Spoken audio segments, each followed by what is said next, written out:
తెలంగాణలో ఉన్న ఆడబిడ్డలందరికీ పెద్ద పండుగ ఏదైనా ఉన్నదంటే అదొక్క బతుకమ్మ పండుగనే. ఎందుకంటే ఒక్క రోజా 2 రోజుల 9 ఒద్దుల పాటు తీరు తీరు బతుకమ్మలు చేసి ఆడి పాడుకుంటా చేరిన అక్కల సంబరము అంతింత ఉండదు. అందుకే ఎప్పుడెప్పుడా అని ఎదురు చూస్తున్న బతుకమ్మ పండుగ మళ్ళా రానే వచ్చింది. మరి తొలుత దినం నాడు ఎంగిలి పూల బతుకమ్మ పండుగ ముచ్చట్లు ఎట్లెట్లున్నాయో ఒక్కసారి అట్లా పోయి అరుసుకుని వద్దాం పారి.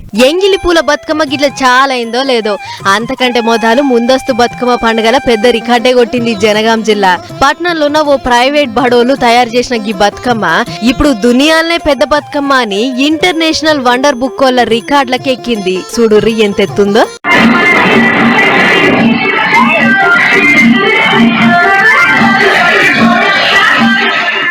వారెవ్వా ఏమనున్నదా, చూస్తుంటే ఈఫిల్ టవర్ అంత ఎత్తుందా ఎట్లా అన్నట్లున్నది కదా.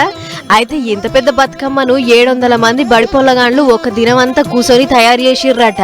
అట్లా 36 అడుగుల ఎత్తుతోని చేసిన ఈ బతుకమ్మ ఇప్పుడు దునియాలనే పెద్దదని పేరుకెక్కింది. ఇక ఇదెట్లుంటే అటు ఆదిలాబాద్ జిల్లా గుడిహత్నూర్ ఆదర్శ పాఠశాలలైన ముందస్తు బతుకమ్మ పండక్కి ఎస్పీ గౌస్ ఆలం సార్ హాజరుపడి పొల్లగాండ్లను హుషారు చేసిండు.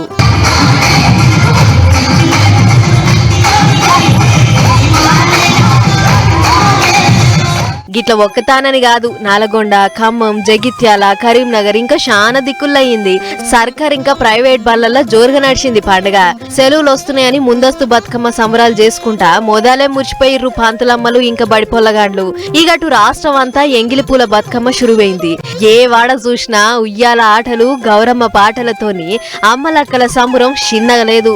9 ఒద్దుల దాకా తెంపు లేకుండా నడిచే మన సాంప్రదాయ పండుగ కాబట్టి ఆడబిడ్డలంతా అంతే భక్తితోని ఏస్తానికి తయారైనరు. మొత్తానికి ఎంగిలిపూల బతుకమ్మ ఎవ్వరు ఊహించినంత జోరుగా షురువైంది. మరి రేపు అయ్యే బతుకమ్మలు ఇంకెట్లుంటాయో ఏమో చూడాలే.